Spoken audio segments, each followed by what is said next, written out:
So, the drinks break is coming to an end.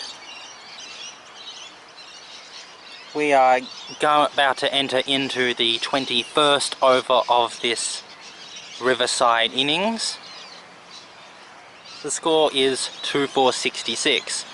It has been quite a topsy-turvy inning so far. There have been periods where Diamond Creek's bowling has been able to really prevent any major run scoring, but there have also been occasions when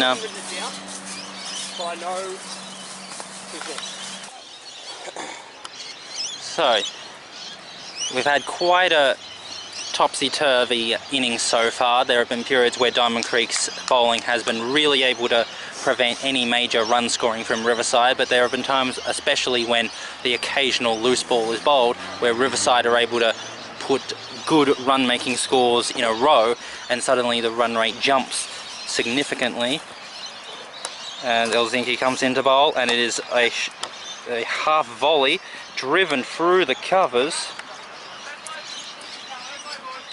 and they're satisfied with just the two. Plus the play there by Johns, the wicketkeeper for Riverside there. We'll see him later on obviously with the gloves, but certainly is developing his batting. That's why he's batting number 4. Unusual wrist style of holding the bat. You don't see many batsmen using that particular technique, as it is blocked outside the off stump. So Brooker has an important job here for Riverside there. He's certainly done really well so far in his 20 overs, but the idea here is you do capitalise and you make that 70 not out carrying the bat. Yes, definitely. Apart from a couple of plays and misses, he's pretty much been, you know, as it's short and wide and cut, and it's going down into the deep point region, and they're going to have to really race to save this, but no good. It's a boundary. Beautifully cut there from Johns. Really the first genuine cut shot we've had this afternoon there. With the bowlers there, I'm surprised that Helsinki's going again. I would have thought you look to your 5th and 6th bowlers at this point, just when the batsmen are starting again, just to sort of change that pace. Whether they go for Williams and a Jackson Helsinki, for example, but they're stuck with Mitch and it's cost them 6 so far. Yeah.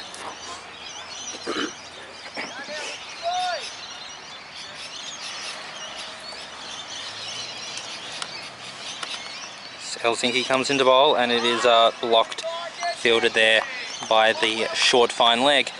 Like I was saying, Brooker's innings has been pretty much perfect as far as what you would want from your more moderate opener. He's done a really great job, and the question is, can he keep going for the rest of this innings as Helsinki bowls? And it is driven, and it is slammed onto the ball, and so it is dribbles out nowhere for a dot ball. One advantage that we both have is that we both have carried innings in our career so far. What did you find was your biggest test when batting, especially with that middle to lower order? As Helsinki comes into bowl, and well played, and there'll be a dot ball, end of the over. Still. So it is the 22nd over. The score is 2-4-72. Wells is coming in for another over.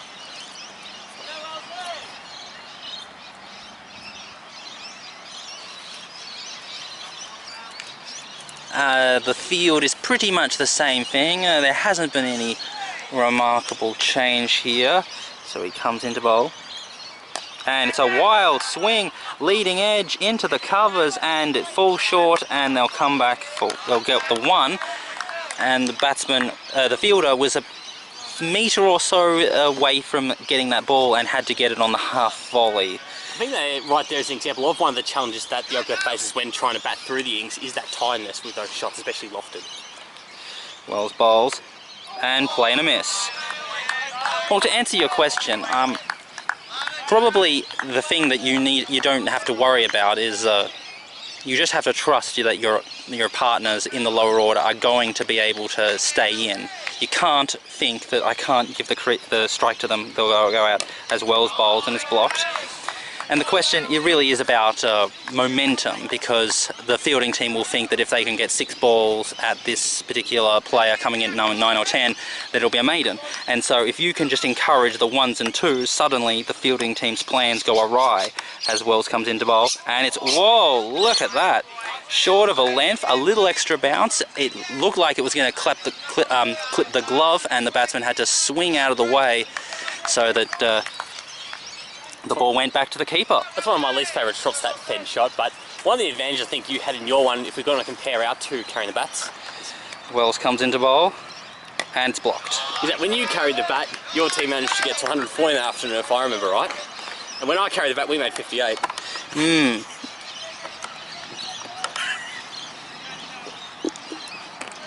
Yeah, so a little difference, but... Makes a difference. Wells comes into bowl, and it's cut straight into the covers for a dot ball. End of the over. Sorry, it's not the dog. No. Hunt. Sorry, Pitt. Sorry, Jaden Pitt. One of the people you don't have. Okay, so we've got to change the bowler. We don't have his stats, but his name is Jaden Pitt. One of the recruits here for Diamond Creek there, they certainly have managed to recruit players over previous off-seasons there, which has helped them establish very strong first and second 11s, and Pitt's no different. So we'll see if he can carry on his pre-season form. And it's a swing, leading edge again, fielded in the square leg region.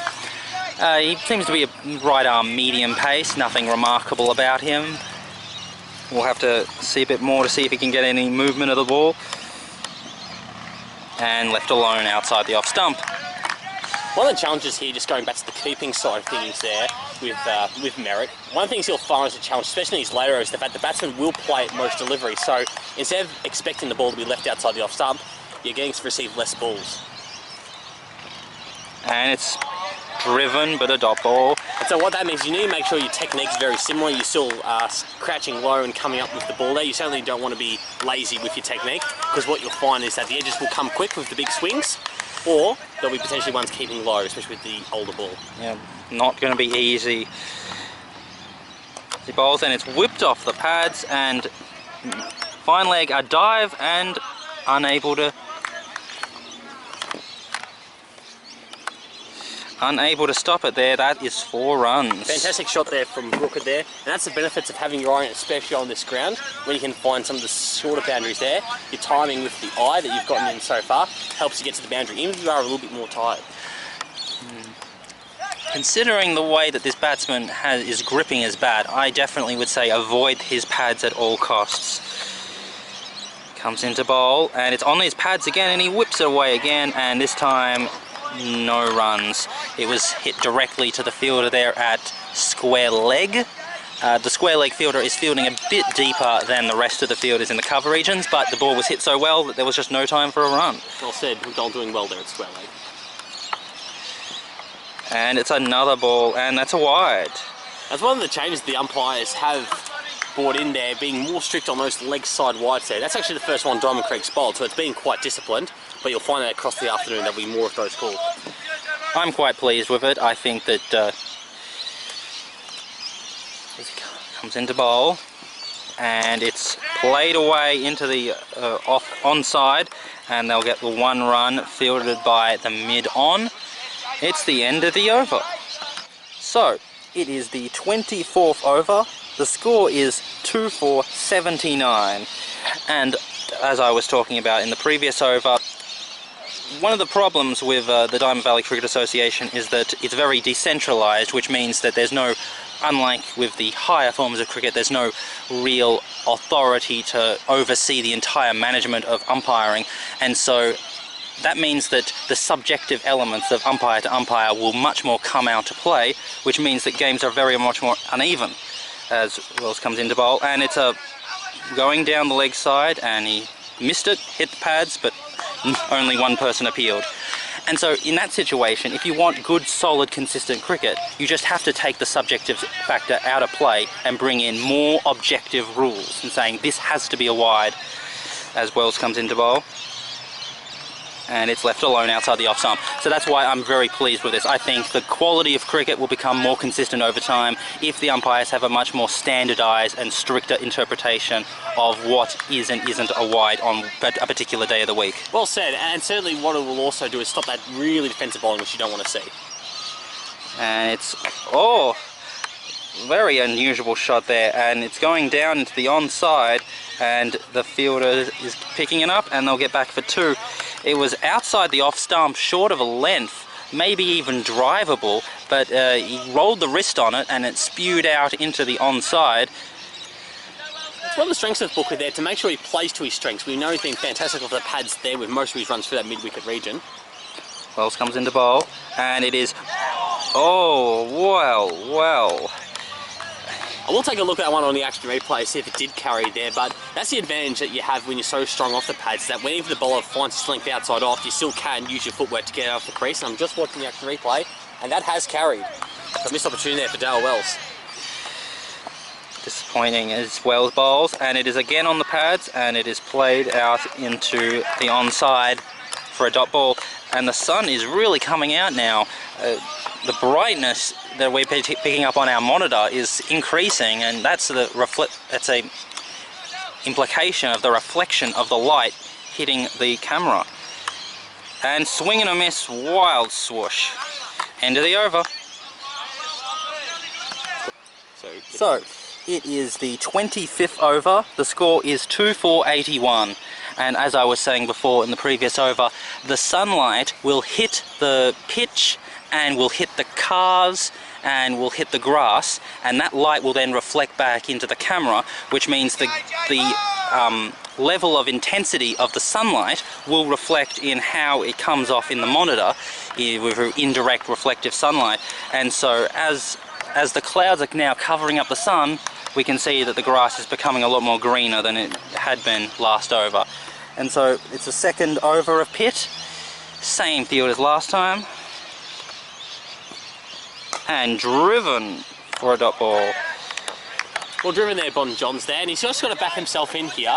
He's still got 16 overs left in this innings to get himself in and then to lift the ante there. So Johns will need to be there at the end there, especially if we see... I'd like to see Johns play some more shots. I like the look of him, as it's... Almost a commentator curse. Yeah. Short of a length, tempted pull shot, skied it, and the wicketkeeper were unable to run back to take it. So just the one run there. So Brooker is back on strike. One thing, she just the way and change, slight adjustment to the field. The fielder there at mid-wicket is a little bit deeper, a couple of meters, and so now the closest fielder is the gully. Comes into bowl, short, wide, short, and that is out. That was all captured on film here. You saw it first on Channel 8. The opener, who did such a good job throughout the entirety of this innings.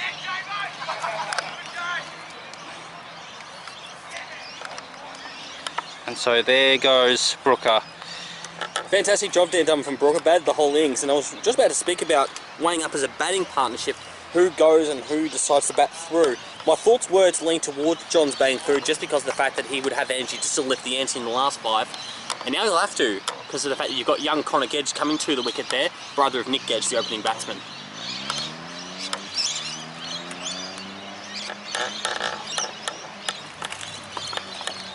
It's first wicket for the club as well, and that's how you saw Diamond Creek get around him as well. Big moment when he received his baggy red early today. Massive crowd there to congratulate him on the fantastic moment there.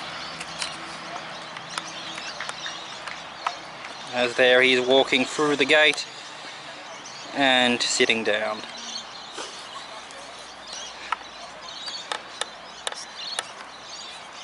So, did they cross? They certainly did there, so we do have Johns back on strike, and good running there to make sure they did cross, just in case there was a drop catch. They don't want to miss out on runs like that. It's a 5-4 field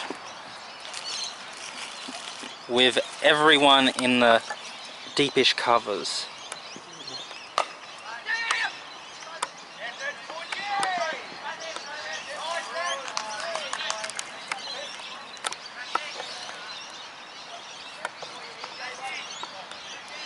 doing a good job here, Pitt, and sometimes that's all you need to do as a fifth bowler. Just get that 1 or 2 wickets there. Don't concede too many runs there. It's actually probably one of the more harder bowling jobs there as a fifth or sixth bowler there, because you're not expected to do too much, but you can also let the team down if you do go for more than a run a ball. Yep, and it's a bit of an awkward pace because he's not slow. He's not a dibbly-dobbler like a Chris Harris, but he's not fast enough that he could actually, as he bowls it outside off, left alone, but he's not bowling fast enough that he would actually be able to become anything that the batsman would have to contend with, and so he's kind of that unpleasant middle ground where you're neither one thing, neither the other. But he's doing a pretty good job, line and length. It's pretty well done so far. As he bowls it, left alone, outside the off stump, and that's the end of the over. So, we are coming into the 26th over. It is 3 for 83. Daniel Wells has bowled 7 overs for 18 runs and is coming up to his last over as he bowls this one, and it's, whoa! Big breakthrough there, and that's the importance of having someone like Wells with a bit more experience, a bit more class, a bit more ability with the ball there. He can still get wickets even when he's a little bit more tight, and a fantastic catch in the gully. Oh, that was really difficult. That ball was flying off the bat. The cameraman was just able to keep his eye on the ball as it was snapped up by that fielder there in the gully. Hopefully we get the cameraman to say hello to us later in the coverage, eh? Yes, indeed. So that was the end of John. So that's a very big disappointment because, like I said before, I liked the look of John's. He has an unusual batting technique, but it was successful in what he had made. But now he's gone. And now there's 2 new batsmen to the crease. The batsman who came in before has not scored any runs, and now we've got the other batsman coming in right now. So now this is a very big disappointment because we've had 5 overs of the return to play after the drinks break, which means there's just 15 overs left to go, and you would think you automatically have to just go for it in the last 10. Which means that everything from the 30th over to from the 20th over to the 30th over is the setup period where you're getting ready to launch. And so right now, in the very period where they have to get ready for the big launch, they have 2 new batsmen. It could not be the worst time for Riverside. So it brings up a good point about if you were Riverside, what would you take in these last 15? You sort of think around that 4 and over. Certainly at Marngrook there was what you'd expect as a minimum, which is 143 to finish up. Bowls it, and left alone. But then again, maybe you have to peg that back just because of the wickets, and maybe you have to make do with 130.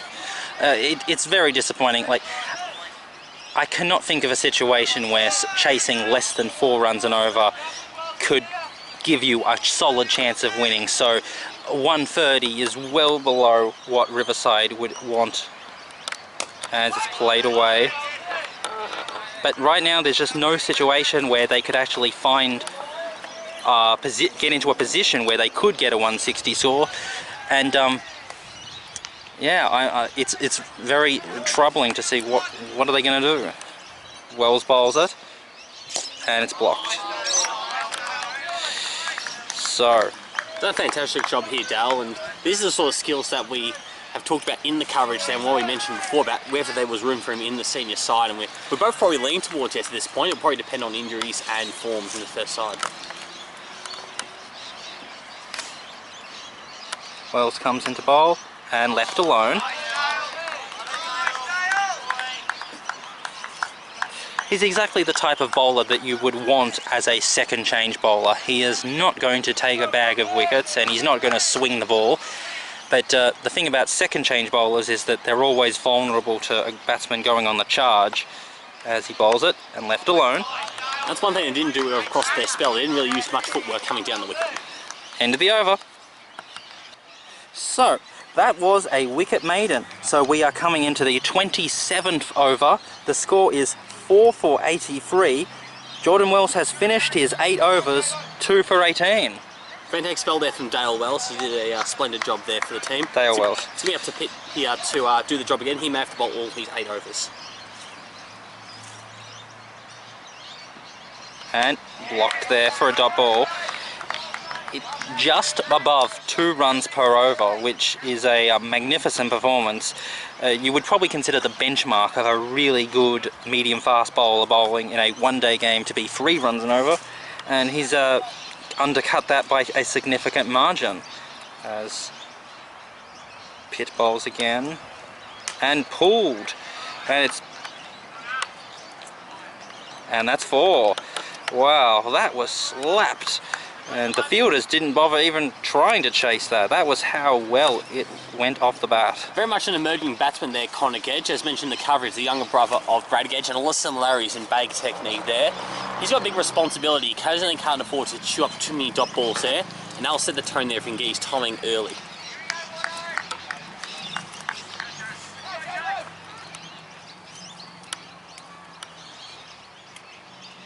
Pitt bowls it, and it's left alone outside the off stump.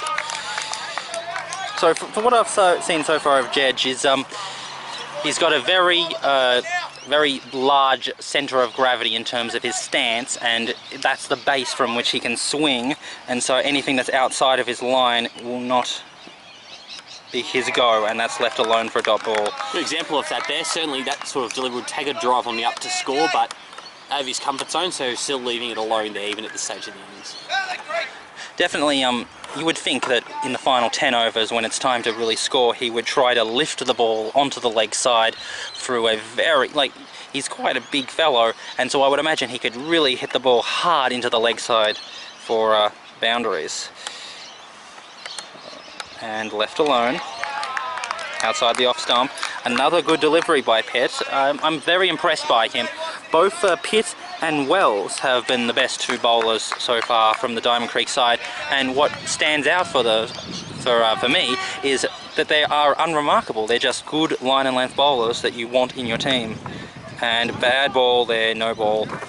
So often you see balls off the pitch at this form of the game there, you would have thought it'd be more for those lower levels of cricket than the juniors. But it's a really good idea. That delivery was the sucker ball. Nice half volley, wide outside the off stump. Just go for it, drive it. There's fielders there, and another sucker ball like that previous one. This time played and missed. It's the end of the over.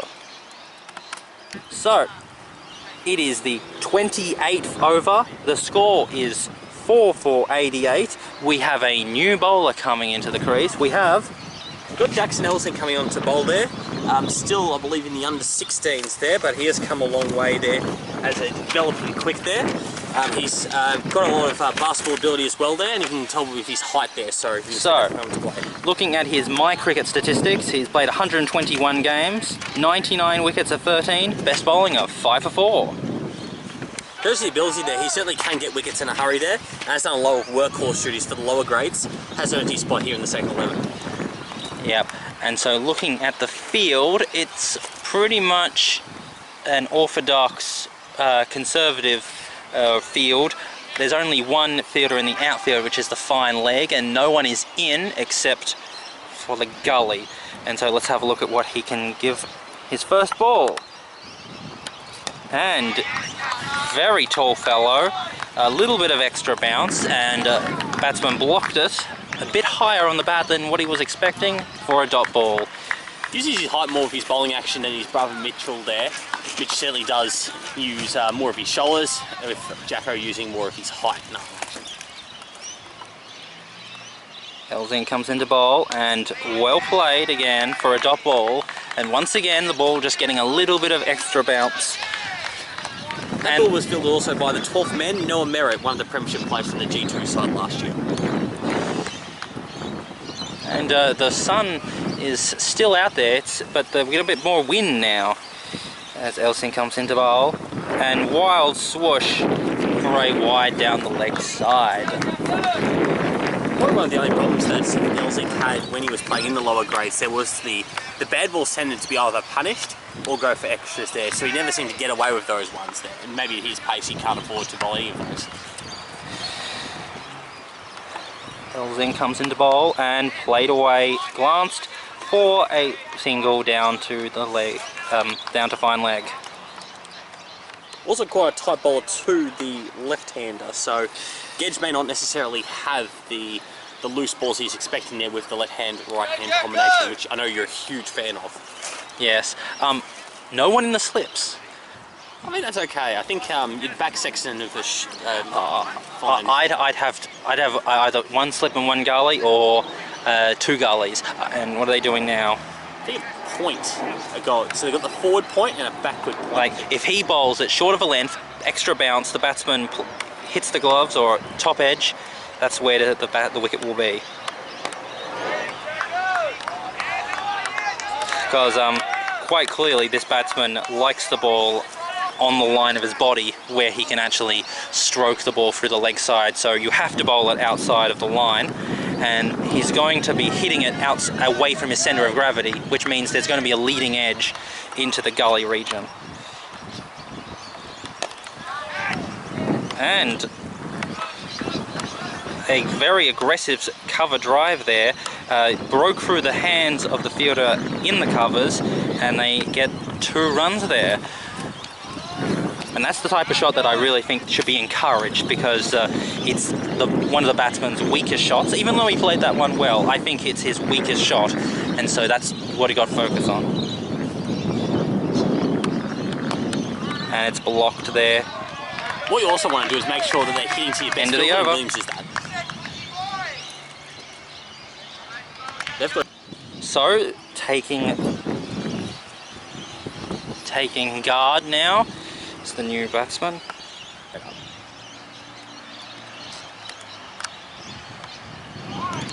Wide of the off stump there. And so this is Pitt's 4th over.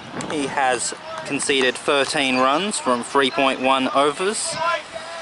So just about 6 of the 100 run mark, Riverside. Certainly will need 50 more. So. And dot ball. So we're into the 29th over. It's 4 for 92.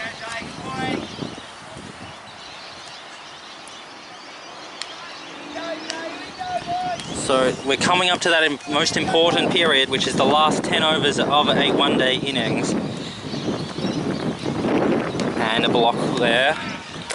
Very, very smart bowling there from the bowler. One of the things that Diamond Creek have done is they've gone with the 6 bowlers. So what it does mean is that if Ellison can get through some tight overs, it means they've got the options there for the death bowling. You would expect that Sexton and Ellison will bowl the last 5, but they've got options up until then. That's what you need as captain.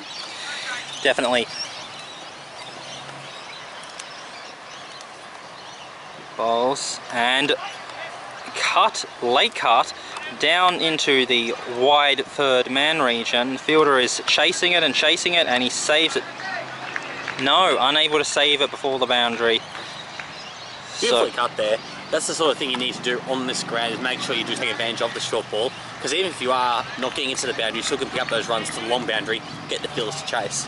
Yeah, and what was interesting about that one, it was a late cut, not a cut, where he actually waited that extra split second, which allowed him to hit the ball in that gap between the gully and the point.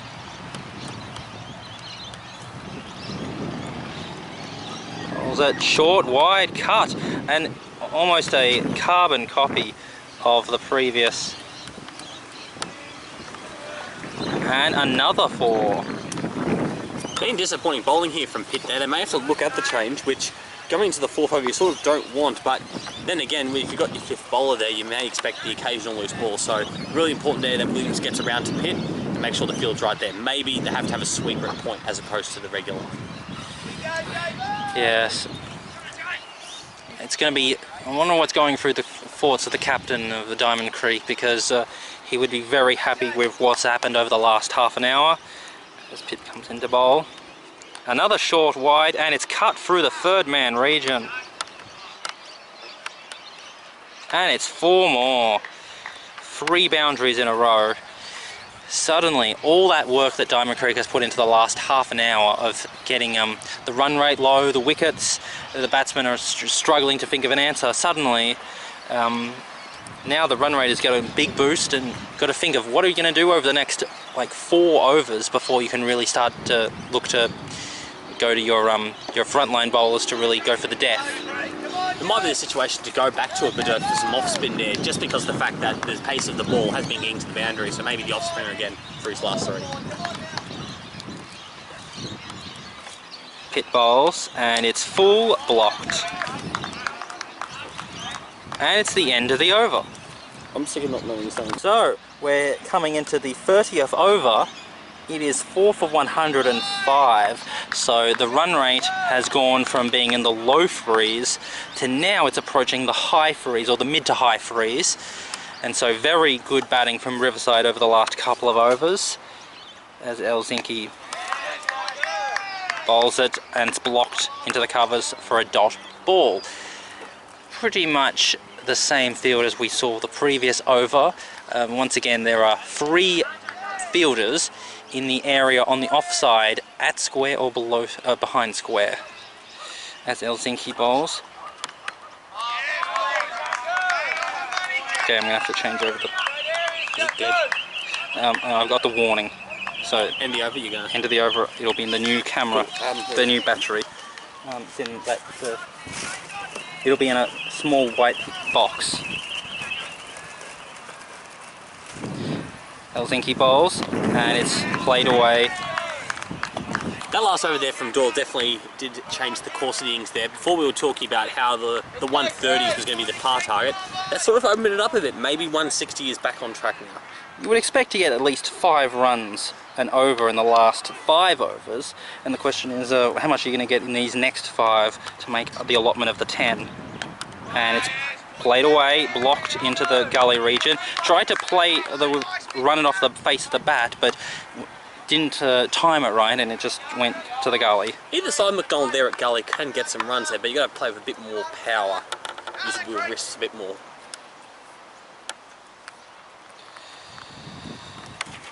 Helsinki bowls, and whoa, what was that? Pretty sure he just played missed. After all that, well taken by Merritt. It was very strange because the ball, it seemed like it made contact with something because the ball came past the batsman at a slower pace than it came to him. So it thought that it would have hit him with something, but then the wicketkeeper dove, really weird, and left alone. And that's the end of the over. We're going to take a quick break and get a word from our sponsors.